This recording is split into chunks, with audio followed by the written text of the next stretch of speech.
Hi friends, வாங்க இன்றைக்கி என்ன சமையல்னு பார்ப்போம். ஃபஸ்ட்டு சாதம் வச்சாச்சு. நல்லா கீரை நிறைய அரைக்கீரை போட்டு நல்லா குழைய கீரை புளிப்பு செஞ்சாச்சு. நல்லா பெரிய வாழைப்பூ இருந்தது, அந்த வாழைப்பூவை வச்சு நல்லா முறுமுறுன்னு வடை செஞ்சாச்சு.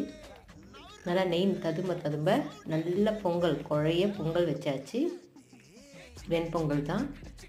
தொட்டுக்கிறதுக்கு சட்னியும் கீரை புளிப்பும் இருக்குது. இந்த வாழைப்பூ வடையை நான் ரிலேட்டட் வீடியோஸில் கொடுத்துருக்கேன்.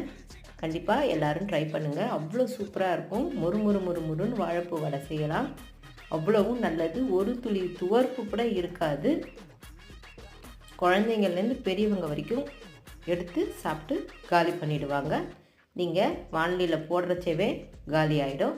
கண்டிப்பாக ட்ரை பண்ணி பாருங்கள் இந்த வாழைப்பூ வடை. உங்களுக்கு வேணும்னா வாழைப்பூ வடையில் நீங்கள் வெங்காயத்தை கூட நறுக்கி போடலாம், ஆனால் நான் போடலை.